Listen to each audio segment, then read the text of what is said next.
In the name of Allah, the most merciful, the most compassionate. Praise be to Allah, who has revealed to his servant a book devoid of all crookedness.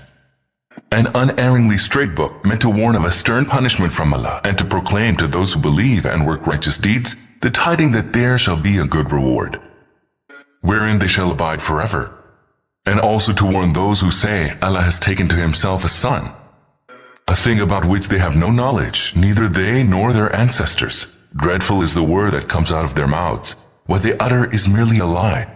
O Muhammad, if they do not believe in this message, you will perhaps torment yourself to death with grief, sorrowing over them. Surely, we have made all that is on the earth an embellishment for it in order to test people as to whom of them is better in conduct. In the ultimate, we shall reduce all that is on the earth to a barren plain. Do you think that the people of the cave and the inscription were one of our wondrous signs? When those youths sought refuge in the cave and said, Our Lord, grant us mercy from yourself and provide for us rectitude in our affairs. We lulled them to sleep in that cave for a number of years, and then roused them so that we might see which of the two parties could best tell the length of their stay. We narrate to you their true story. They were a party of young men who had faith in their Lord, and we increased them in guidance and strengthened their hearts when they stood up and proclaimed, Our Lord is the Lord of the heavens and the earth. We shall call upon no other God beside him, for if we did so, we shall be uttering a blasphemy. Then they conferred among themselves and said, These men, our own people, have taken others as gods beside him. Why do they not bring any clear evidence that they indeed are gods? Who can be more unjust than he who foists a lie on Allah? And now that you have disassociated yourselves from them and from whatever they worship beside Allah, go and seek refuge in the cave. Your Lord will extend his mercy to you and will provide for you the means for the disposal of your affairs. Had you seen them in the cave, it would have appeared to you that when the sun rose, it moved away from their cave to the right, and when it set, it turned away from them to the left, while they remained in a spacious hollow in the cave. This is one of the signs of Allah. Whomsoever Allah guides, he alone is led aright, and whomsoever Allah lets go astray, you will find for him no guardian to direct him. On seeing them, you would fancy them to be awake, though they were asleep, and we caused them to turn their sides to their right and to their left, and their dog sat stretching out its forelegs on the threshold of the cave. Had you looked upon them, you would have certainly fled away from them, their sight filling you with terror. Likewise, we roused them in a miraculous way that they might question one another. One of them asked, How long did you remain in this state? The other said, We remained so for a day or part of a day. Then they said, Your Lord knows better how long we remained in this state. Now send one of you to the city with this coin of yours, and let him see who has the best food, and let him buy some provisions from there. Let him be cautious and not inform anyone of our whereabouts. For if they should come upon us, they will stone us to death or force us to revert to their faith, whereafter we shall never prosper. Thus did we make their case known to the people of the city, so that they might know that Allah's promise is true, and that there is absolutely no doubt that the hour will come to pass. But instead of giving thought to this, they disputed with one another concerning the people of the cave, some saying, Build a wall over them. Their Lord alone knows best about them. But those who prevailed over their affairs said, We shall build a place of worship over them. Some will say concerning them, There were 3 and their dog the 4th, and some will say, There were 5 and their dog the 6th. All this being merely guesswork, and still others will say, There were 7 and their dog the 8th. Say, My Lord knows their number best. Only a few know their correct number, so do not dispute concerning their number, but stick to what is evident and do not question anyone about them. And never say about anything, I shall certainly do this tomorrow, unless Allah should will it. And should you forget and make such a statement, remember your Lord and say, I expect my Lord to guide me to what is nearer to rectitude than this. They remained in the cave for 300 years, and others added 9 more years. Say, Allah knows best how long they remained in it, for only He knows all that is hidden in the heavens and the earth, how well He sees, how well He hears. The creatures have no other guardian than Him. He allows none to share His authority. O Prophet, recite to them from the book of your Lord what has been revealed to you, for none may change His words, and were you to make any change in His words, you will find no refuge from Him. Keep yourself content with those who call upon their Lord morning and evening, seeking his pleasure, and do not let your eyes pass beyond them. Do you seek the pomp and glitter of the world? Do not follow him whose heart we have caused to be heedless of our remembrance, and who follows his desires, and whose attitude is of excess. And proclaim, this is the truth from your Lord. Now let him who will believe, and let him who will disbelieve. We have prepared a fire for the wrongdoers, whose billowing folds encompass them. If they ask for water, they will be served with a drink like dregs of oil that will scald their faces. How dreadful a drink, and how evil an abode. As for those who believe and do good, we shall not cause their reward to be lost. They shall dwell in the gardens of eternity, beneath which streams flow. There they will be adorned with bracelets of gold, will be arrayed in green garments of silk and rich brocade, and will recline on raised couches. How excellent is their reward, and how nice their resting place. O Muhammad, propound a parable to them. There were 2 men, of whom we bestowed upon one of the 2 vineyards, surrounding both of them with date palms and putting a tillage in between. Both the vineyards yielded abundant produce without failure, and we caused a stream to flow in their midst. So the owner had fruit in abundance, and he said to his neighbor while conversing with him, I have greater wealth than you, and I am stronger than you in numbers. Then he entered his vineyard and said, wronging himself, surely I do not believe that all this will ever perish, nor do I believe that the hour of resurrection will ever come to pass. And even if I am returned to my Lord, I shall find a better place than this. While conversing with him, his neighbor exclaimed, do you deny him who created you out of dust, then out of a drop of sperm, and then fashioned you into a complete man? As for myself, Allah alone is my Lord, and I associate none with my Lord in his divinity. Then out of a drop of sperm, and then fashioned you into a complete man? As for myself, Allah alone is my Lord, and I associate none with my Lord in his divinity. When you entered your vineyard, why did you not say, whatever Allah wills shall come to pass, for there is no power save with Allah, if you find me less than yourself in wealth and children?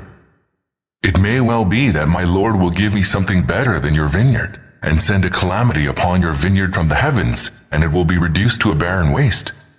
أو يصبح ماؤها غورا فلن تستطيع له طلبا. Or the water of your vineyard will be drained deep into the ground, so that you will not be able to seek it out. Eventually, all his produce was destroyed, and he began to wring his hands in sorrow at the loss of what he had spent on it, and on seeing it fallen down upon its trellises, saying, would I had not associated anyone with my Lord in his divinity. And there was no host beside Allah to help him, nor could he be of any help to himself. Then he knew that all power of protection rests with Allah, the True One. He is the best to reward, the best to determine the end of things. O Prophet, propound to them the parable of the present life. It is like the vegetation of the earth, which flourished luxuriantly when it mingled with the water that we sent down from the sky. But after that, the same vegetation turned into stubble, which the winds blew out. Allah alone has the power over all things. Wealth and children are an adornment of the life of the world, but the deeds of lasting righteousness are the best in the sight of your Lord in reward, and far better a source of hope. Bear in mind the day when we shall set the mountains in motion, and you will find the earth void and bare. On that day, we shall muster all men together, leaving none of them behind. They shall be brought before your Lord, all lined up, and shall be told, now indeed you have come before us in the manner we created you in the first instance, although you thought that we shall not appoint a tryst with us. And then the record of their deeds shall be placed before them, and you will see the guilty full of fear for what it contains, and will say, woe to us, what a record this is! It leaves nothing, big or small, but encompasses it. They will find their deeds confronting them. Your Lord wrongs no one. And recall when we said to the angels, prostrate yourselves before Adam. All of them fell prostrate, except Iblis. He was of the jinn, and so disobeyed the command of his Lord. Will you then take him and his progeny as your guardians, rather than me, although they are your open enemies? What an evil substitute are these wrongdoers taking!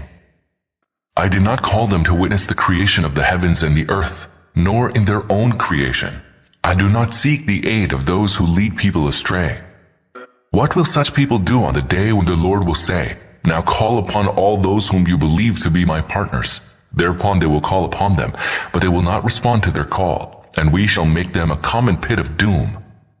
And the guilty shall behold a fire, and know that they are bound to fall into it, and will find no escape from it. And surely, we have explained matters to people in the Quran in diverse ways, using all manners of parables, but man is exceedingly contentious. What is it that prevented mankind from believing when the guidance came to them, and from asking forgiveness of their Lord, except that they would like to be treated as the nations of yore, or that they would like to see the scourge come upon them face to face? We raise messengers only to give good news and to warn, but the unbelievers resort to falsehood in order to rebut the truth with it and scoff at my revelations and my warnings. Who is more wicked than the man who, when he is reminded by the revelations of his Lord, turns away from them and forgets the consequence of the deeds wrought by his own hands? We have laid veils over their hearts, lest they understand the message of the Quran, and we have caused heaviness in their ears. Call them as you may to the right path. They will not be ever guided aright. Your Lord is all-forgiving, full of mercy. Had he wished to take them to task for their doings, he would have hastened in sending his scourge upon them, but he has set for them a time limit, which they cannot evade. All the townships afflicted with scourge are before your eyes. When they committed wrong, we destroyed them. For the destruction of each, we had set a definite term. And recount to them the story of Moses, when Moses said to his servant, I will journey on until I reach the point where the two rivers meet, though I may march on for ages. But when they reached the point where the two rivers meet, they forgot their fish, and it took its way into the sea, as if through a tunnel. When they had journeyed further on, Moses said to his servant, Bring us our repast. We are surely fatigued by today's journey. The servant said, Did you see what happened? When we betook ourselves to the rock to take rest, I forgot the fish, and it is only Satan who caused me to forget to mention it to you, so that it made its way into the sea in a strange manner. Moses said, That is what we were looking for. So the two turned back, retracing their footsteps. And there they found one of our servants upon whom we had bestowed our mercy, and to whom we had imparted a special knowledge from ourselves. Moses said to him, May I follow you, that you may teach me something of the wisdom which you have been taught? He answered, You will surely not be able to bear with me. For how can you patiently bear with something you cannot encompass in your knowledge? Moses replied, You shall find me, if Allah wills, patient, and I shall not disobey you in anything. He said, Well, if you follow me, do not ask me concerning anything until I myself mention it to you. Then the two went forth until, when they embarked on the boat, he made a hole in it, whereupon Moses exclaimed, Have you made a hole in it so as to drown the people in the boat? You have certainly done an awful thing. He replied, Did I not tell you that you will not be able to patiently bear with me? Moses said, Do not take me to task at my forgetfulness, and do not be hard on me. Then the two went forth until they met a lad whom he slew, whereupon Moses exclaimed, What? Have you slain an innocent person without his having slain anyone? Surely you have done a horrible thing. He said, Did I not tell you that you will not be able to patiently bear with me? Moses said, Keep me no more in your company if I question you concerning anything after this. You will then be fully justified. Then the two went forth until when they came to a town, they asked its people for food, but they refused to play host to them.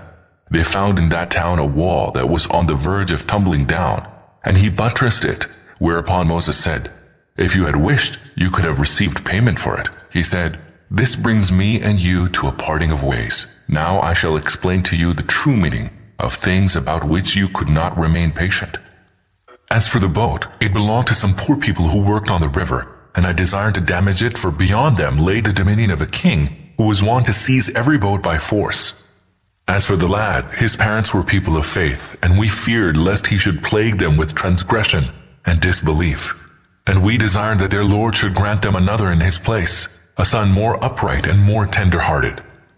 As for the wall, it belonged to two orphan boys in the city, and under it there was a treasure that belonged to them. Their father was a righteous man, and your Lord intended that they should come of age and then bring forth their treasure as a mercy from your Lord. I did not do this of my own bidding. This is the true meaning of things, with which you could not keep your patience. O Muhammad, they ask you about Dhul Qarnayn. Say, I will give you an account of him. We granted him power in the land and endowed him with all kinds of resources. He set out westwards on an expedition, until when he reached the very limits where the sun sets, he saw it setting in dark, turbid waters, and nearby he met a people. We said, O Dhul Qarnayn, you have the power to punish or to treat them with kindness. He said, we will chastise him who does wrong, whereafter he will be returned to his Lord, and he will chastise him grievously. But as for him who believes and acts righteously, his will be a goodly reward, and we shall enjoin upon him only mild commands. Then he set out on another expedition, until he reached the limit where the sun rises, and he found it rising on a people whom we had provided no shelter from it. Thus was the state of those people, and we encompassed in knowledge all concerning Dhul Qarnayn. Then he set out on another expedition, until when he reached a place between the two mountains, he found beside the mountains a people who scarcely understood anything. They said, O Dhul Qarnayn, Gog and Magog are spreading corruption in this land. So shall we pay you taxes on the understanding that you will set up a barrier between us and them? He answered, whatever my Lord has granted me is good enough, but help me with your labor and I will erect a rampart between you and them. Bring me ingots of iron. Then after he had filled up the space between the two mountainsides, he said, light a fire and ply bellows. When he had made it red like fire, he said, bring me molten copper which I may pour on it. Such was the rampart that Gog and Magog could not scale, nor could they pierce it. Dhul Qarnayn said, this is a mercy from my Lord, but when the time of my Lord's promise shall come, he will level the rampart with the ground. My Lord's promise always comes true. And on that day, we shall let some of them surge like waves against others, and the trumpet shall be blown, then we shall gather them all together. That will be the day when we shall place hell before the unbelievers, whose eyes had become blind against my admonition, and who were utterly disinclined to hear it. Do the unbelievers then believe that they can take any of my creatures as their guardians beside me? Verily, we have prepared hell to welcome the unbelievers. Say, O Muhammad, shall we tell you who will be the greatest losers in respect of their works? It will be those whose effort went astray in the life of the world, and who believe nevertheless that they are doing good. Those are the ones who refuse to believe in the revelations of their Lord, and that they are bound to meet him. Hence, all their deeds have come to naught, and we shall assign no weight to them on the day of resurrection. Hell is their recompense for disbelieving, and their taking my revelations and my messengers as objects of jest. As for those who believe and do good works, the gardens of paradise shall be there to welcome them. There they will abide forever, with no desire to be removed from there. Say, if the sea were to become ink to record the words of my Lord, indeed the sea would be all used up before the words of my Lord are exhausted, and it would be the same even if we were to bring an equal amount of ink. Say, O Muhammad, I am no more than a human being like you, one to whom revelation is made. Your Lord is the one and only God. Hence, whoever looks forward to meet his Lord, let him do righteous works and let him associate none with the worship of his Lord.